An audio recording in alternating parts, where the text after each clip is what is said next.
안녕하세요. 친절한 금융 쉬운 경제를 진행하고 있는 SNU 금융연구소의 정승우 소장입니다. 오늘은 11월 둘째 주 금융 기사를 통해 가지고 요즘의 경제 이슈가 뭔지 이런 것들을 알아보는 시간을 갖도록 하겠습니다. 일단 제가 선정한 금주의 기사들입니다. 첫 번째로는 내년에 대한 전망치가 조금씩 나오고 있어요. 그래서 KDI 매일경제에서 내년도 저성장 저물가에 대한 6개월 금리 더 낮춰야 되는 등 이런 기사들이 나오고 있고요. 그 다음에 아무래도 주택연금이 요즘 가장 큰 이슈 같습니다. 주택연금의 문턱을 55세로 낮춰 135만 가구가 더 혜택을 준다라는 이런 내용들. 그 다음에 요즘 아무래도 연말이다 보니까 연금저축에 대한 내용들이 많이 나오겠죠, 아무래도. 그래서 금융기사들이 TDF나 ETF 같은 분산 투자에 대한 이야기. 그 다음에 조선일보 11월 14일자 자동차 보험 정보 한눈에 볼 수 있는 종합 포털 개설. 그 다음에 5년 내 제로금리 시대가 올 것 같다, 전세가 사라질 것 같다, 이러한 기사들이 있어서 이러한 내용들을 한번 준비해 봤습니다. 그러면 하나하나씩 개별적으로 살펴보도록 하겠습니다. 첫 번째 기사이네요. 이제 내년도 저성장 저물가, 6개월 내에 금리를 더 낮춰야 될 것 같다, 이런 내용이네요. 자세히 한번 내용을 한번 볼까요? 일단은 기사 내용을 한번 보면은 일단 한국 경제 성장률에 대한 전망치가 모든 통계치들이 조금씩 낮춰서 잡고 있어요. 그것은 사실 우리만의 문제 같지는 않고 전 세계적인 글로벌 이슈가 아닌가 싶습니다. 일단은 미국과 중국하고의 무역 경쟁이 중국에서 많이 제조하고 있는 독일의 경제까지도 안 좋게 나타나게 됐고, 그 다음에 이러한 것들이 결국 한국의 어떤 수출에도 영향을 미치지 않나라는 생각이 듭니다. 그래서 한국 경제 성장에 대한 이 같은 비관적 전망이 결국 정부가 재정을 투입해 성장률을 끌어올리고 있지만 수출과 투자 등 민간 부분에서 부진이 계속되고 있다라는 내용입니다. 내년도 경제 성장률도 2.5에서 2.3%로 수출 내수 개선도 좀 제한적일 것 같다라는 내용. 그다음에 아무래도 우리나라는 거의 지금 반도체가 먹고 살리는 것 같아요, 삼성전자가. 그 이유 중에 하나는 이제 4차 산업혁명 하면서 이제 여러 군데 데이터 센터들이 늘어나는데 그 필요한 게 또 반도체들 아니겠습니까? 그러다 보니까 삼성전자에서 기록적인 흑자를 지금 현재 내고 있고, 거기에 따라서 시설 투자에 대한 29조 원 중 42%에 해당하는 12조 2천억 원을 4분기에 집행할 예정이다라고 하고 있습니다. 그래서 KDI는 저성장 저물가에 대한 해결책으로 금리 인하에 대한 필요성을 주장하고 있는데요.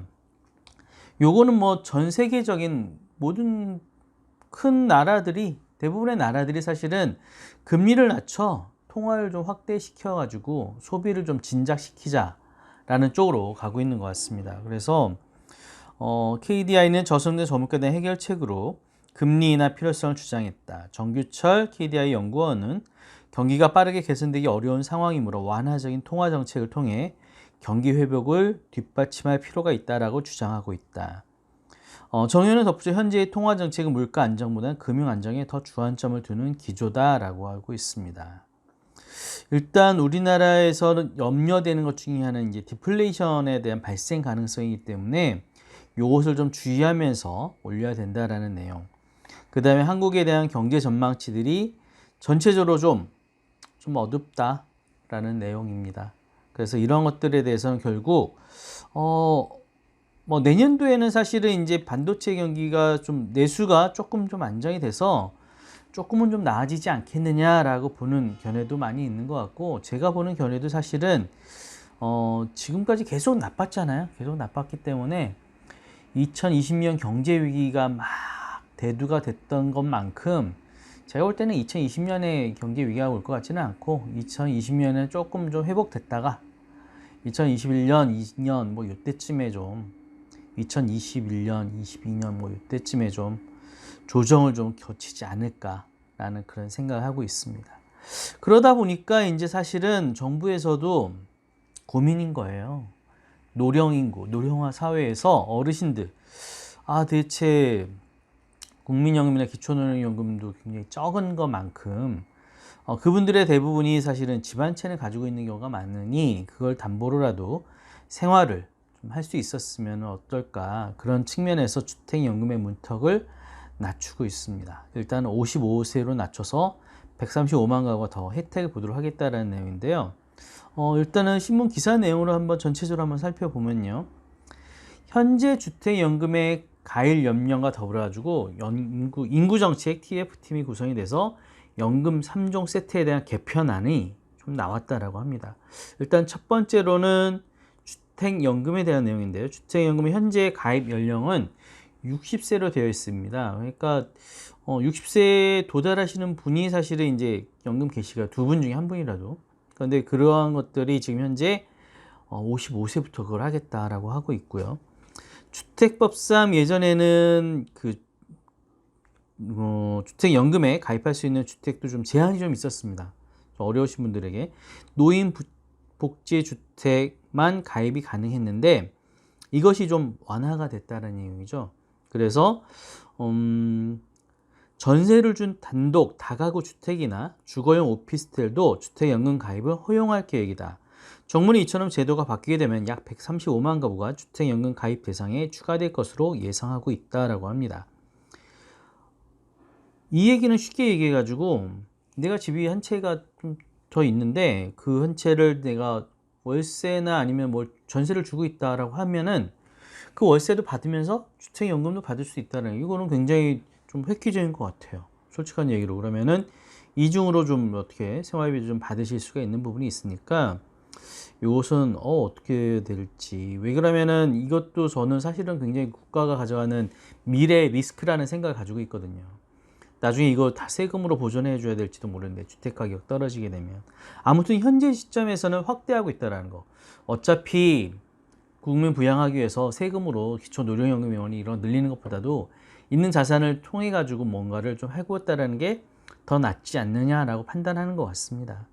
특히나 이제 금액 같은 경우에도 1억 5천만 원 이하 주택을 가진 기초연금 수급 대상 취약 고령층에게는 주택연금 지급을 최대 20% 확대하기로 했다. 기존 취약 고령층에 대한 13%를 추가로 지급하곤 했는데 이보다도 더 늘린다라는 얘기인 거죠.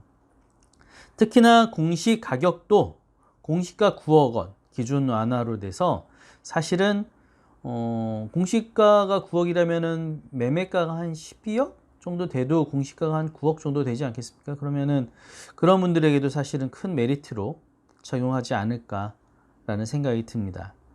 그 다음에 가입자 사망 시 자녀들이 동의하지 않더라도 배우자의 연금이 승계되는 것을 자동으로 할 수 있도록 또 좀 개선하겠다니까, 이거는 좀 맞는 것 같아요. 괜히 이제 자식들이 사실은 거기에 탓하면 안 되죠.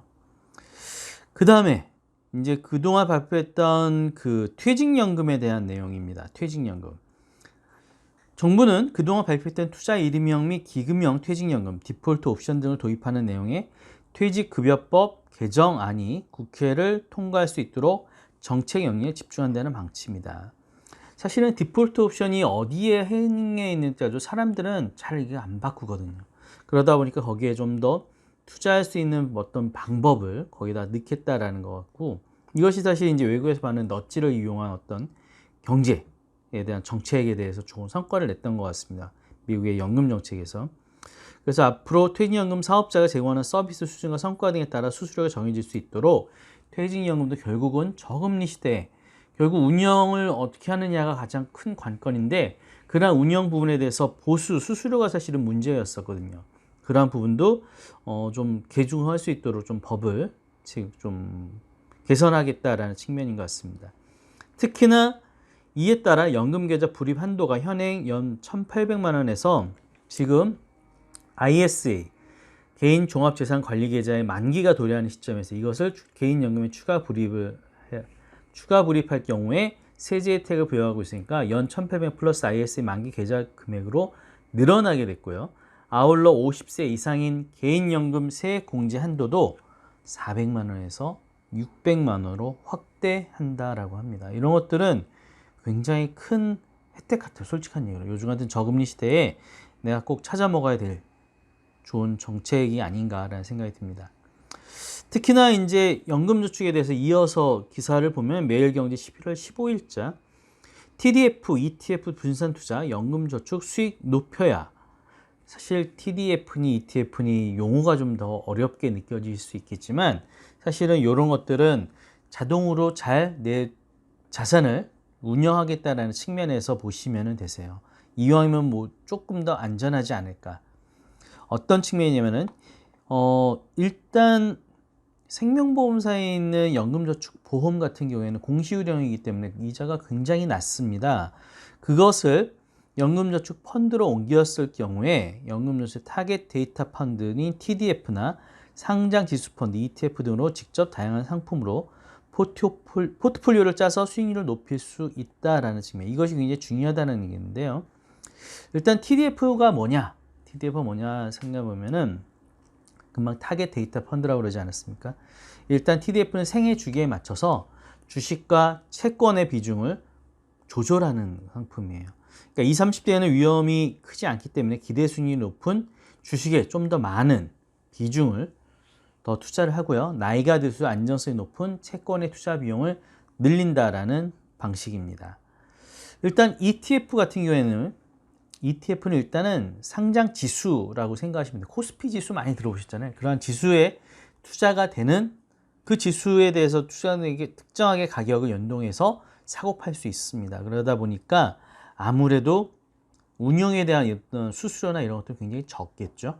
그렇기 때문에 ETF 같은 일반 펀드에 비해 운용 수수료가 싼 데다 매매가 편하고 특히 다양한 상품이 출시되어 있기 때문에 선택권도 넓습니다. 그래서 해외 직구 역시 ETF로 하고 있는 추세다라고 했습니다.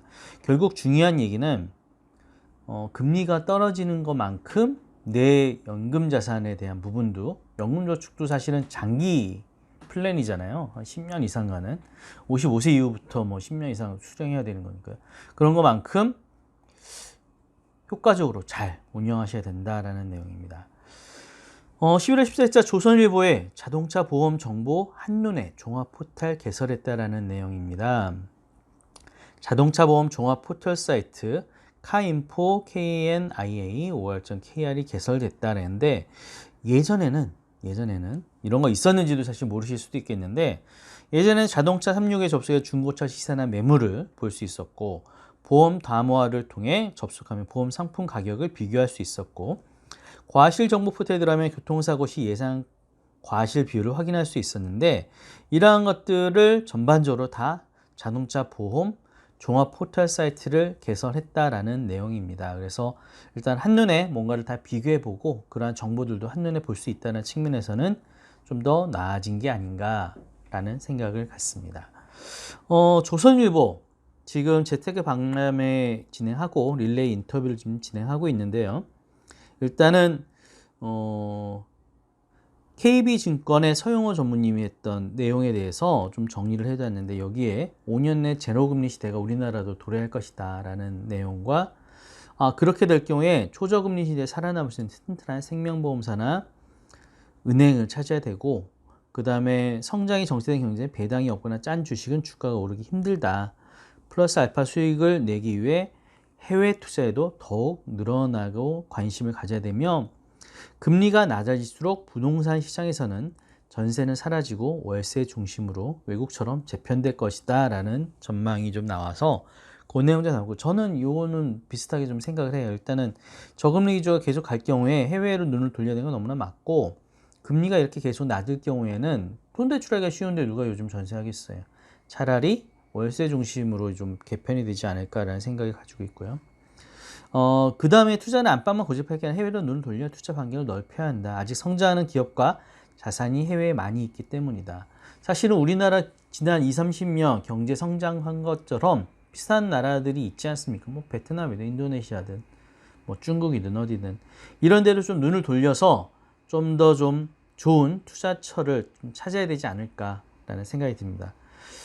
특히나 요즘 코스피 지수가 많이 오르지 못했는데 일본이나 유럽, 미국과 비교했을 때 여기에 대해서 이제 한국 증시가 좀 외면받고 있는데 글로벌 왕따를 당한다는 표현까지 하셨는데 일단 이럴 때일수록 작은 긍정적 호재만 나와도 쉽게 반응할 수 있고 급등할 수 있는 여력이 있다라는 측면에서는